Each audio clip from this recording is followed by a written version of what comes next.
안녕하십니까. 중소기업 경영지원단의 양정호 지점장입니다. 기업에 필요한 정보를 쉽게 이해하고 바로 활용할 수 있도록 전해드리고 있습니다.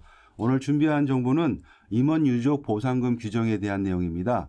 보통 임원들은 하시는 영역에 비해 가지고 어떤 보상 체계가 법적으로는 되게 미흡합니다. 아니 거의 없다고 보셔야 됩니다. 우리 보통 직원들 같은 경우에는 근로기준법이나 산업재해보상보험법이나 이런 걸 통해 가지고 심각한 장애나 사망에 준하는 이런 사건들이 발생이 되면 보상 체계가 어느 정도 좀 구축이 돼 있는 반면에 임원들에 대한 규정들이 없다라는 게 안타까운 부분들이고요. 그래서 그런 임원들에 대한 부분들은 회사 내에 주주총회를 통해 가지고 정관에 별도로 명시를 해야만 그 효력을 받으실 수가 있으신 부분들이세요. 그렇기 때문에 그 부분들에 대해서 명확한 규정과 설정이 없으시면 안타깝지만 보상을 또 못 받을 수가 있습니다. 그래서 대표님이 사업장을 갖다 이렇게 크게 해서 여러 많은 직원들이 열심히 이렇게 좀 활동하는 공간을 만들어 주셨는데도 그에 대한 보상을 받지 못한다. 좀 억울한 일이시죠. 그래서 임원 유족 보상금에 대한 부분들을 갖다가 설정할 수 있는 규정에 대해서 좀 말씀드리겠습니다. 임원의 사망으로 인해 지급되는 임원 퇴직금 지급에 대한 규정, 돌아가시게 되면 사망사고 발생하시게 되면 퇴직금은 나오시겠죠. 퇴직금은 당연히 나오는 부분들인데 요거로 별도로 임원들에 대한 유족 보상금에 대한 규정을 여기서 정의하는 것을 목적으로 하고 있습니다. 그래서 이 적용 범위는 앞차 시간에 계속적으로 말씀드렸던 보수나 상여금이나 퇴직금에 준하는 임원들의 적용 범위가 같습니다. 그래서 대표이사, 이사, 감사들을 보통 요 대상으로 좀 하고 있고 회사의 경영에 실질적으로 참여하는 임원들을 대상으로 하고 있습니다.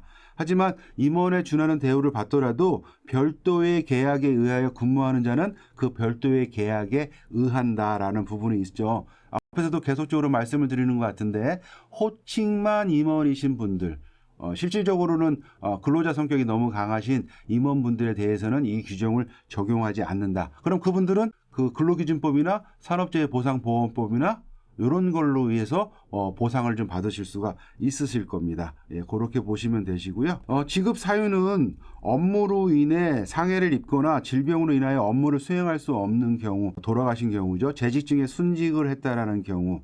그 다음에 1번 이항이 전부일 것 같지만 혹시라도 이거 외에 이사회에서 우리 유족 보상을 해드려야 되겠다라고 판단하는 경우에 지급할 수 있다. 이렇게 좀 보시면 되시고 유족 보상금 산정 및 지급 기준에서 보시면 평균 임금은 산정할 사유, 사망사고가 발생할 날로부터 직전 3개월에 지급된 임금 총액을 그 기간의 총 일수로 나눈 금액을 평균 임금으로 산정을 해가지고요.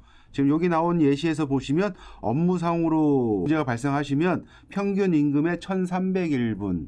그래서 대표님 급여가 600만 원이라고 하신다면 우리가 30일 근무한다고 보면 20만 원이시잖아요. 20만 원. 그러면 그 20만 원을 평균 임금으로 보신다는 뜻입니다. 그래서 그 평균 임금이 20만 원이니까 1,300일 분이니까 2억 6천만 원의 유족 보상금이 나갈 수 있다. 요렇게 규정화 시키는 부분이고요. 지금 그렇다고 한다면 내가 1,300일일 때 2억 6천 정도이기 때문에 그럼 내가 2,600일을 해놓으면 5억 2천이라는 유족 보상을 하실 수가 있잖아요.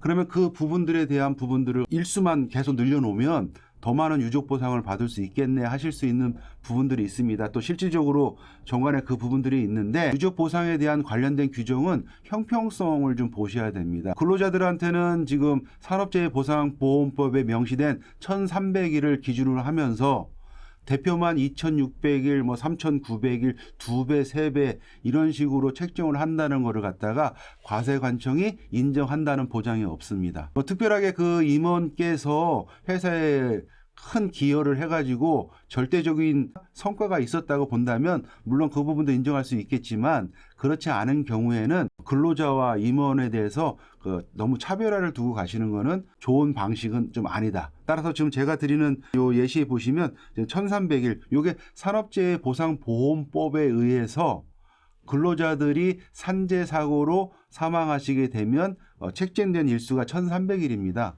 그래서 그걸 그대로 임원분들한테도 준용을 해서 여기다 명시를 한 거고요. 거기에 보시면 이제 업무 외적인 사고가 발생하실 수가 있잖아요. 그래서 업무 외적인 사고가 발생했을 때는 그 금액의 50%를 유족 보상을 하겠다. 물론 임원들의 그 업무 영역이 언제는 뭐 낮에는 일하는 시간이고 저녁은 일하지 않는 시간 이렇게 구분할 수 없지 않습니까? 거의 임원분들은 뭐 24시간 일을 한다고 볼 수가 있는 상황이기 때문에 그 업무상으로 인정을 받을 확률이 되게 높기도 하겠지만 또 너무나 불분명한 부분들이 있기 때문에 그래서 50%를 책정을 좀 해놨다 이렇게 보시고요.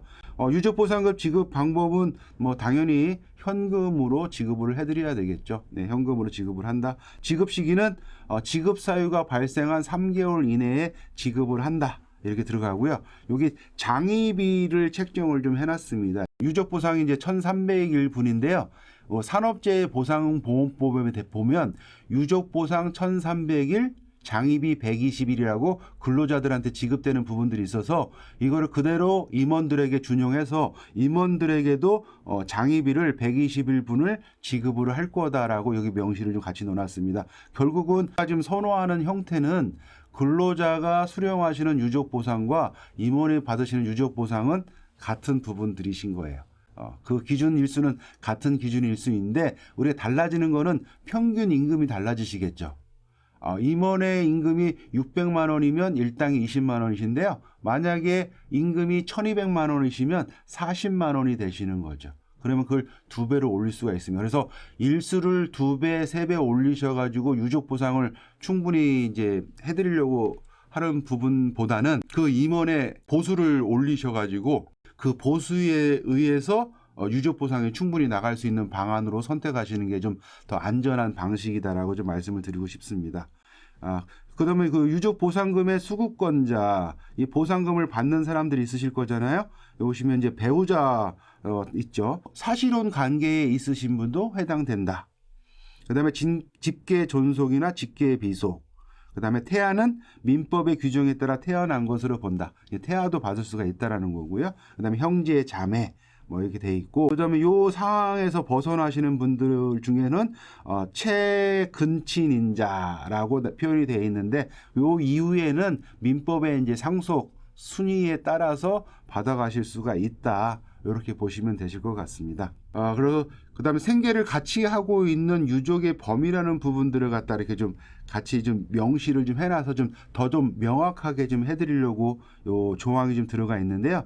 주민등록표상에 세대를 같이 하고 있는 동거하고 있는 유족이라든지 임원의 소득으로 생계의 전부 또는 상당 부분을 유지하고 있는 사람을 유족의 범위에 포함할 수가 있고, 그 다음에 임원의 소득으로 생계를 유지하고 학업, 취업, 요양, 급여의 주거상의 형편 등으로 주민등록을 달리하였지만 동거하지 않았던 사람이지만 그 임원의 소득으로 생계를 유지한다면 또 유족의 범위에 들어갈 수가 있다. 이게 생계를 같이 하고 있는 유족의 범위다. 그다음에 유족 보상금 수급권자의 자격 상실과 지급 정지라는 내용이 있는데요. 임원 유족 보상 수급권자의 유족이 아래 해당 사항에 해당되는 경우에는 수급을 못 받는다라는 얘기죠. 사망하신 경우, 배우자가 재혼하신 경우, 그다음에 친족 관계가 이렇게 끝나신 경우, 그다음에 여기 또 나온 것 중에 하나는 국적을 상실해 있는 분, 그다음에 대한민국 국적이 아닌 사람이 출국을 한 경우,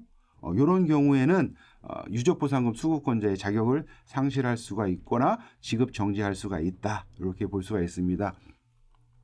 당연히 요 유족보상금 규정도 주주총회가 끝난 3월 31일부터 시행을 할 거고요. 그 다음에 이전에 선임된 임원들도 이 규정에 적용을 받을 수가 있고, 그 다음에 이 시행일 이전의 근속기간에 대해서도 소급 적용해 받을 수가 있다. 이렇게 되어 있습니다. 그래서 지금 임원 유족 보상금 규정에 대해서 말씀을 드렸습니다. 그래서 대표님 그 임원들에 대해서는 특별한 보상 체계가 구축되지 않는 한 이런 제도화 시킨 부분들을 갖다가 꼭 정관에 별첨으로 갖고 계시고요. 그리고 요 내용들을 우리 정관 내부에다가 명시하지 않고 별도의 이렇게 별첨 서류로 준비를 많이 하고 있습니다. 안에다 넣어놓으면 또 그 분량도 너무 많아지는 느낌도 있고 또 찾기도 어려운 부분도 있고요. 그 다음에 이 임원의 보수나 상여금이나 퇴직금이나 유족 보상금은 어쩌면 회사 내에 어떤 비밀스러운 내용들인데 그 정관이 또 외부로 유출이 되게 되면 또 이게 다 오픈되는 내용들이 있지 않겠습니까? 예, 그런 부분들이 있기 때문에 요건 별첨으로 보통 관리를 많이 한다 했습니다. 지금 그래서 지금 그 정관의 내용이 8차 시, 그다음에 첨부 서류인 임원 보수, 상여금, 퇴직금, 유족 보상금 4차 시에서 제가 12차 시 동안에 요 전체적인 내용을 좀 올려드렸습니다. 이게 표준 정관이기 때문에 그 모든 사업장에 일률적으로 다 적용되거나 다 맞는 것은 아닙니다. 회사 상황에 맞춰 가지고 회사에 맞는 정관이 좋은 정관이지 누가 이렇게 강의를 한다고 아니면 어디에 정보가 나와 있다고 해서 좀 좋은 정관은 아닙니다. 그래서 그러면 회사에 맞는 정관을 위해서는 그 정관 작업을 좀 오래 하거나 많이 해본 전문가들하고 협약을 통해 가지고 정관을 좀 운영하시는 게 대표님의 여러 부분들에 대해서 도움이 되실 겁니다. 실질적으로 보면 세무조사가 나오더라도 가장 첫 번째 보는 게 정관이라고 합니다. 그러면 정관 내에서 이런 상황 때문에 이게 지급이 됐다라고 항변할 수 있거나 대응할 수가 있는 부분들인데 이 준비되어지지 않은 정관은 회사를 좀 힘들게 할 수도 있습니다. 그래서 이런 부분들 저희 중소기업 경영지원단하고 꼭 상담을 하고 같이 만들어 가셨으면 좋겠습니다. 지금 제가 말씀드렸던 정관에 대한 8차시 부분하고 첨부서를 4차시하고는 다음 기회에 하나로 시간이 좀 많이 걸리겠지만 하나로 만들어 가지고 별도로 좀 올려드릴 테니까 이게 나눠서 보기 귀찮으신 분들은 그 내용을 한번 보시고 회사 정관을 좀 만들어 가셨으면 좋겠습니다. 항상 그 대표님의 입장에서 생각하고 결정하는 저희 중소기업 경영단이고요. 저 또한 대표님들의 이익을 위해서 노력하는 지점장이 되도록 노력하겠습니다. 오늘 방송을 이상 마치도록 하겠습니다. 감사합니다.